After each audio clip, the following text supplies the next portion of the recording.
गवळदे हरी विठ्ठल श्री ज्ञानदेव तुकाराम राम कृष्ण हरी श्री राम जय जय राम चरितं रघुनाथस्य शतकोटि प्रविष्टम् चरितं रघुनाथस्य शतकोटि प्रविष्टम् एकैकाक्षरं पुंसा महापातकनाशनम् एकैकाक्षरं पुंसा महापातकनाशनम्। मागच्या भागामध्ये आपण गोकर्ण क्षेत्राची कथा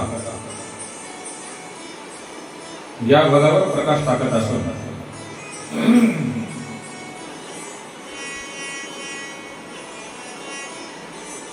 लंकेचा राजा रावण याने भगवान शंकर यांच्याकडून माता पार्वती आणि भगवान शंकर यांनी दिलेले आत्मलिंग घेऊन निघाल्यानंतर माता जगदंबेनी आपले जे बंधू आहेत भगवान महाविष्णू नारायण यांची प्रार्थना करून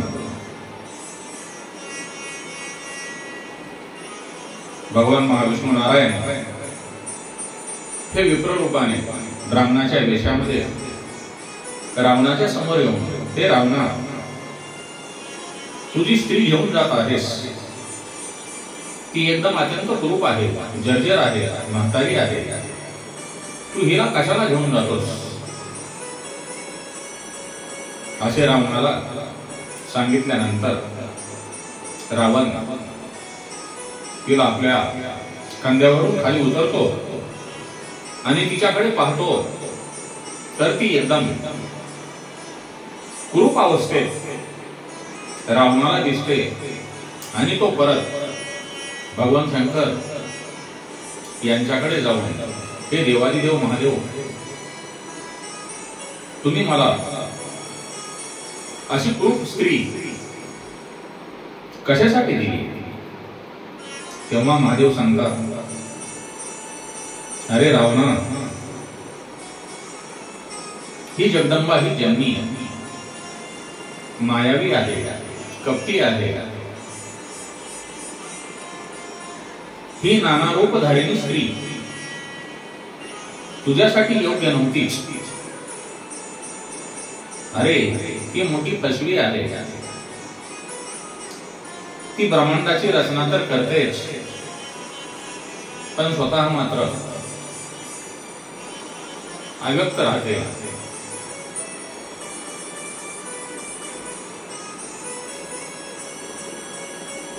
त्यानंतर भगवान शंकर यांनी आपल्या स्वतःच्या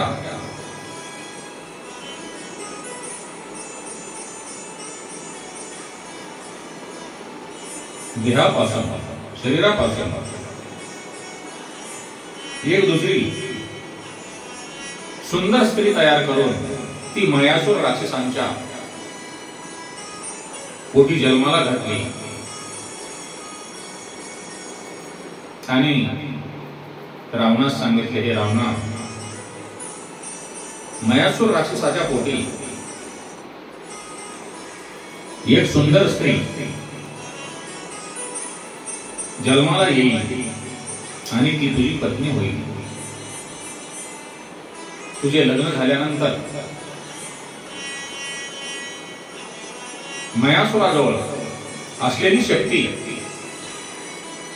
ती पण तुला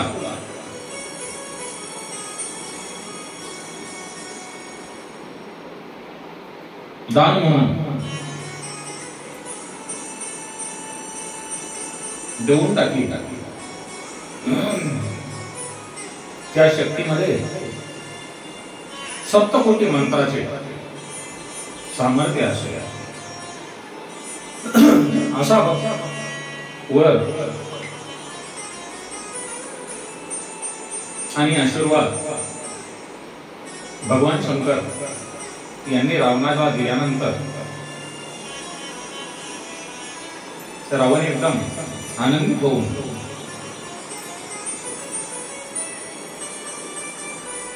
परत लंकेकडे जाण्यासाठी निघाला.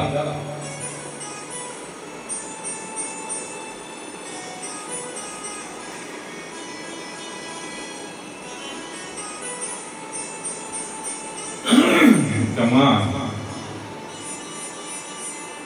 सर्व देवांनी मिळवले.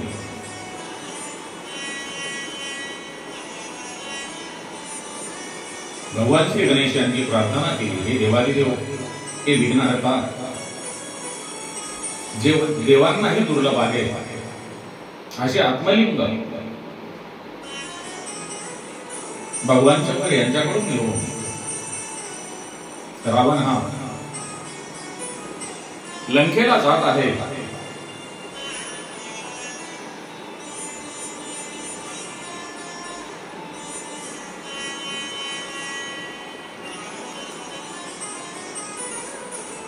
अशी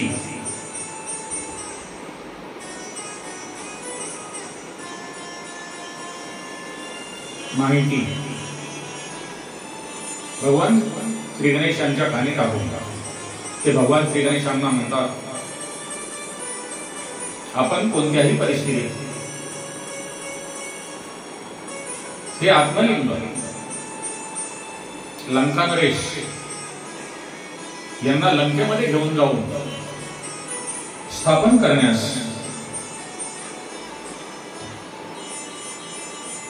विघ्न आणले पाहिजे.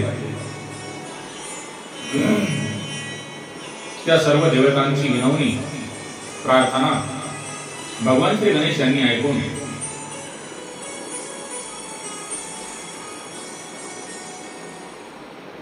रावण ज्या रस्त्याने निघालेला होता त्या रस्त्यामध्ये भगवान श्री गणेश हे गुराखी झाले आणि इतर दैवत आहे गायींच्या रूपामध्ये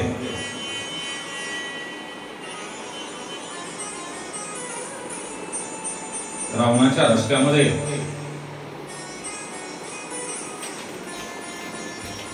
थांबले. तेव्हा रावणास अचानक लघुशंका आल्याने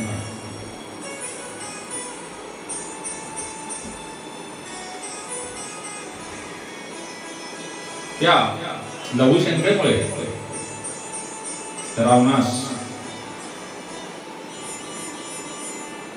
एकही पाऊल पुढे टाकता येत नव्हते आणि भगवान शंकर यांनी त्यांचे आत्मलिंग रावणाच्या स्वाधीन केल्यानंतर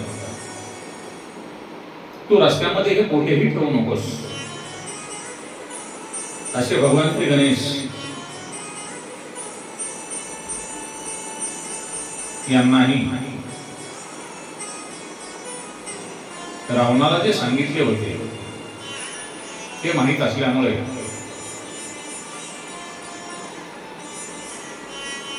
रावण त्या बुराकाकडे जे भगवान श्री गणेश बुराकी रूपामध्ये हजर होते त्या बुराकाकडे जाऊन म्हणतात,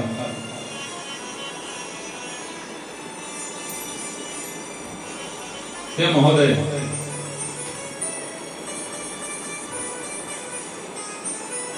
मला लघुशंका आली असून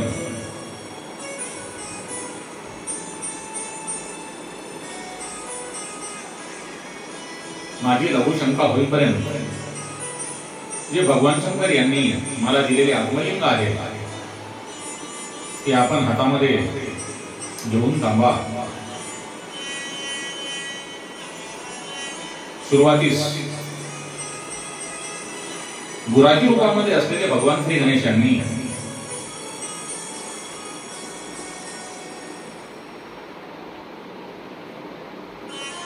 म्हणतात, हे महाशय,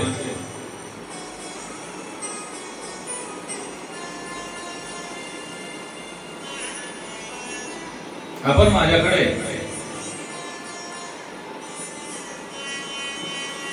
हे लिंग द्याल, परंतु माझ्या गायी रानामध्ये चरत आहेत.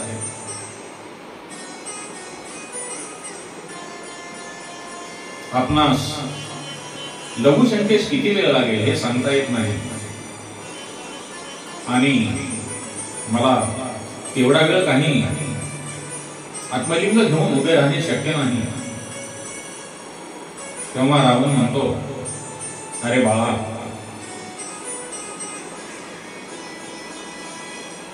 गुराखी रूपामध्ये असलेल्या भगवान श्री गणेशांना रावण म्हणतो, अरे बाळा, मला जास्त वेळ लागणार नाही, मी लागलीच येतो. मात्र मी येईपर्यंत लिंग खाली ठेवू नकोस. असे रावणाने सांगून भगवान शंकर यांचे आत्मलिंग गुराखी रूपी भगवान श्री गणेश यांच्या हाती देऊन तो लघुशंकेसाठी गेला. तेव्हा भगवान श्री गणेश यांची किमया फार वेगळी आहे.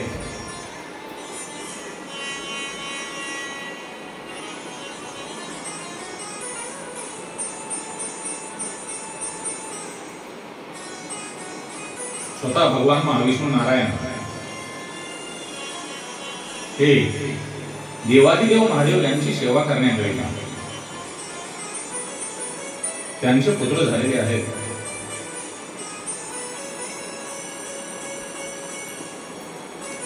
इकडे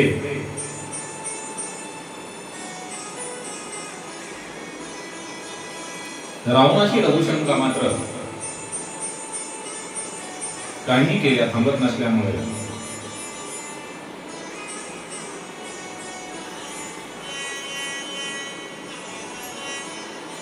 भगवान श्री गणेश गुराखी रूपामध्ये असलेले ते रावणास म्हणतात, हे महाराज, हे लंका नरेश, माझ्या गायी जात आहेत. आपण लवकर या आणि हे तुमचे लिंग घ्या.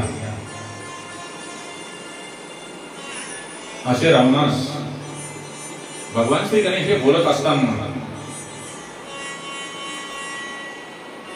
रावण त्यांना थांब थांब असे म्हणून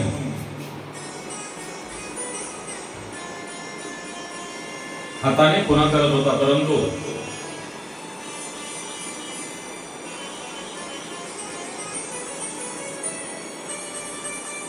रावणाची लघुशंका थांबत नसल्यामुळे गुराखी रूपामध्ये असलेले भगवान श्री गणेश यांनी रावणास हाका मारून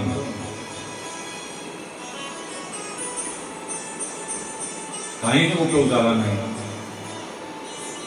आणि रावणाची जी लघुशंका आहे ती काही संपत नव्हती.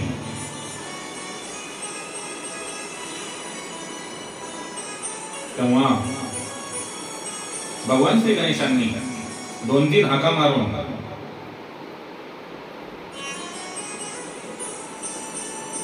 हे लंका नरेश, मी आता जात आहे, हे तुमचे लिंग तुम्ही सांभाळा असे म्हणून गुराखी रूपामध्ये असलेल्या भगवान श्री गणेशांनी भगवान शंकर यांचे आत्मलिंग सरळ जमिनीवर ठेवले आणि ते लिंग जसे जमिनीवर ठेवले तसे ते एकदम जमिनीवर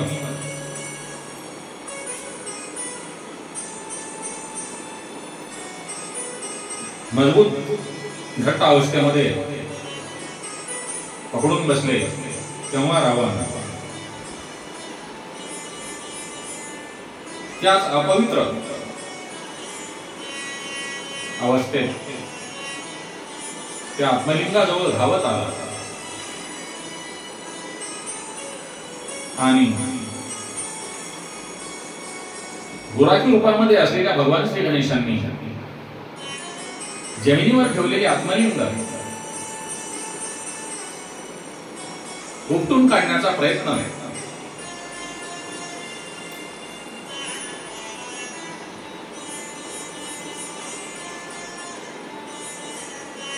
करत असताना ते आत्मलिंग रावणाला उपटल्या गेले नाही, परंतु ते गायीच्या कानाच्या आकाराचे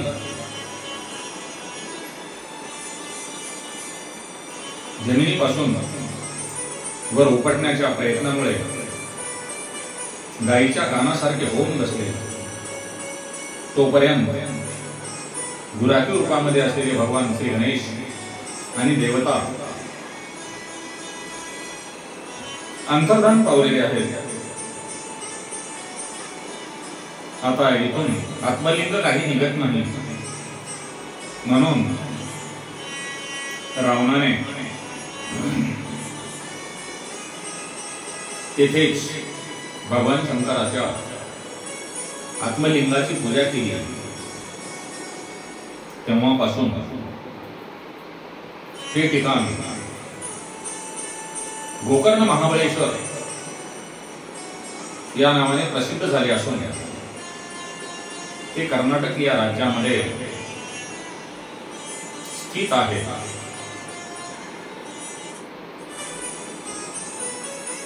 त्यानंतर पुढे तर रावणाची माता कैकशी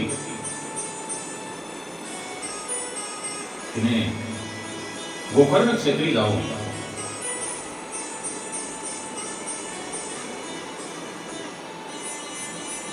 भगवान शंकर यांच्या आत्मलिंगाची पूजा अर्चा चालू केली.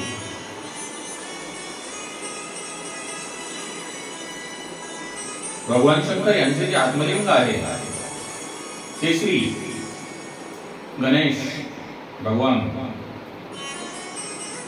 यांनी रावणाकडून काढून घेऊन तेथे प्रस्थापित केलेले आहे. तेव्हापासून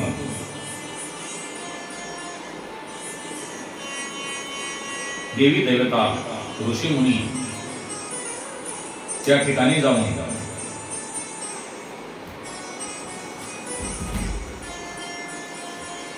त्या आत्मलिंगाची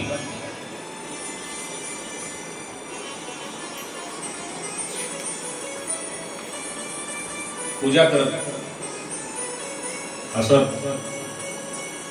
असे महर्षी गौतमांनी मित्रसह राजास सांगून, हे राजन, गोकर्ण क्षेत्र म्हणजे या पृथ्वी तलावरील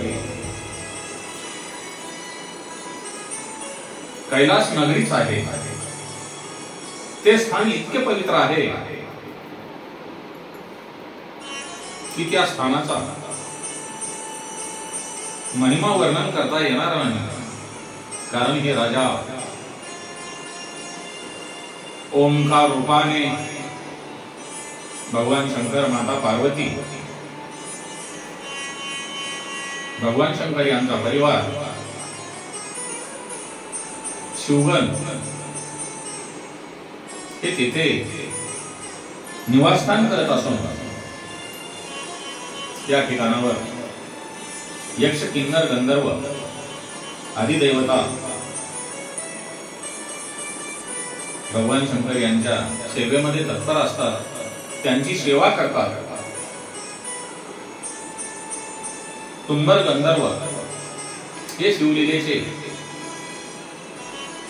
मधुर गायन करत असतात.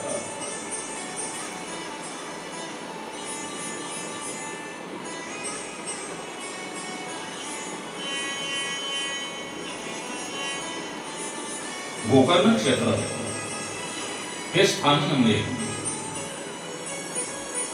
या पृथ्वी तलावरील भगवान शंकर यांचे भूलोकातील प्रति कैलास जे भगवान शंकर यांचे कायमचे राहण्याची वास्तव्य असलेले ठिकाण म्हणजे कैलास, आणि दुसरे प्रति कैलास म्हणजे गोकर्ण क्षेत्र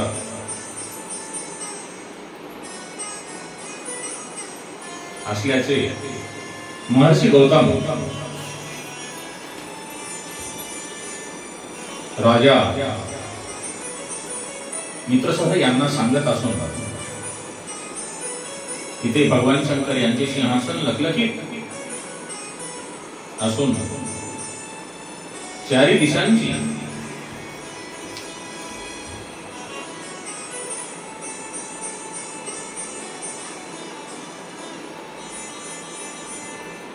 या मंदिराची दारे ही रत्नजडित असून जो देवांचा राजा इंद्र आहे तो या ठिकाणी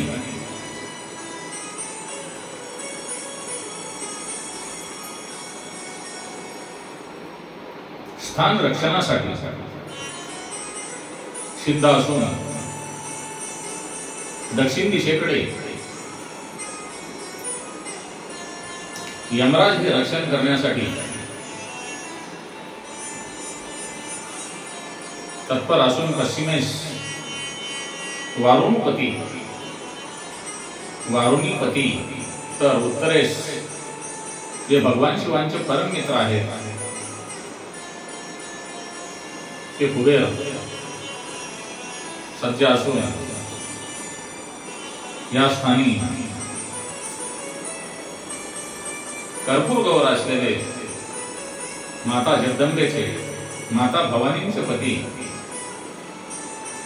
तेज स्वरूपामध्ये विराजमान आहेत. त्यामुळे आपण त्या ठिकाणी जाऊन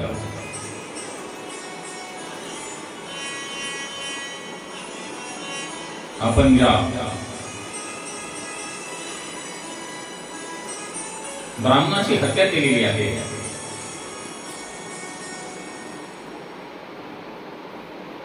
ती ब्रह्महत्या आपल्या पाठीमागे लागलेली सोडून घ्यावी आणि ब्रह्महत्या आपल्या पाठीमागे निघावी जर आपणास वाटत असेल तर ते एकमेव ठिकाण म्हणजे गोकर्ण क्षेत्र आहे. म्हणून आपण गोकर्ण क्षेत्री जाऊन भगवान शंकर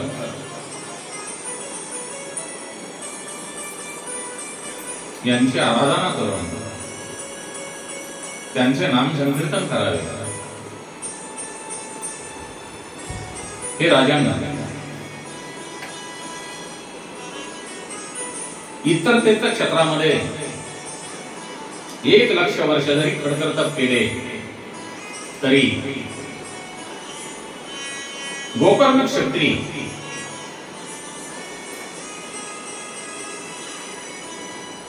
एक दिवस तप केलेल्या बरोबर आहे. बाबांनो, इतर ठिकाणी जाऊन आपण 1,00,000 वर्ष एवढे दिवस आपण जगू शकत नाही. त्याच्या बरोबरीला गोकर्ण क्षेत्रामध्ये 1 दिवस जाऊन आपण तपश्चर्या केल्यानंतर 1,00,000 वर्ष साधनेच्या बरोबर आहे. महर्षी गौतम पुन्हा सांगतात, हे राजांना,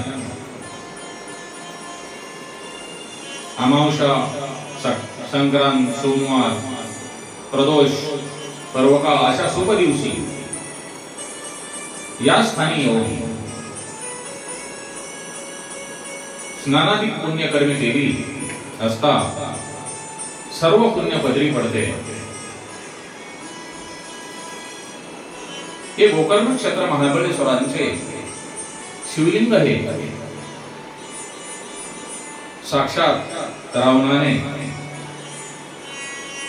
भगवान शंकर यांच्याकडून आणलेले असून सर्वप्रथम त्या शिवलिंगाची पूजा रावण, त्यांचे बंधू विभीषण आणि कुंभकर्ण यांनी केलेली आहे. त्यामुळे आपण तेथे जाऊन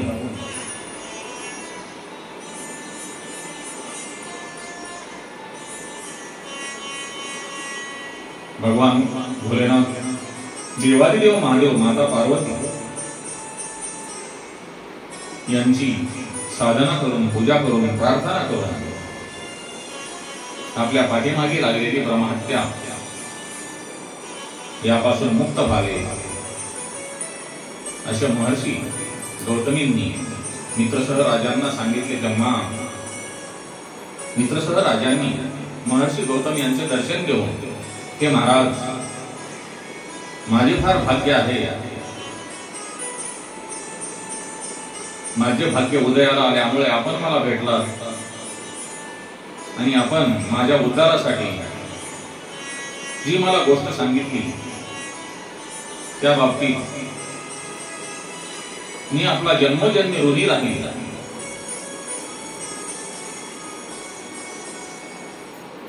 असे महर्षी गौतम यांना बोलून त्यांचे दर्शन घेऊन मित्रसह राजा गोकर्ण क्षत्री जाऊन भगवान शंकर यांची पूजा करून, साधना करून ब्रह्महत्येपासून मुक्त झालेला आहे. म्हणून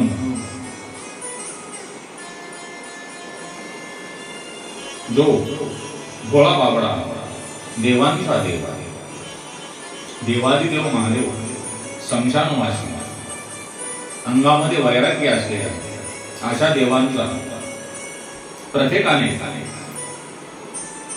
जप करून त्यांची असीम कृपा आपल्यावर करून घेतली पाहिजे. म्हणून ओम नमः शिवाय, ओम नमः शिवाय, ओम त्र्यंबकं यजामहे, ओम त्र्यंबकं यजामहे सुगंधिं पुष्टिवर्धनम् उर्वारुकमिव वन्दनाम् मृत्योर्मुक्षीयमामृतात्, मृत्योर्मुक्षीयमामृतात् कर्पूरगौरं करुणावतारम्, कर्पूरगौरं करुणावतारम् संसारसारं भुजगेन्द्रहारं सदा वसन्तं हृदयारविन्द्यं, सदा वसन्तं हृदयारविन्द्यं भवं भवानी सहितं नमामि, भवं भवानी सहितं नमामि। कैलासराना शिवचंद्रमौळी, कैलासराना शिवचंद्रमौळी फणींद्रमाता मुकुटगाळी, फणींद्रमाता मुकुटजळाळी तुझ वीण शंभो मज कोण तारी, तुझ वीण शंभो मज कोण तारी।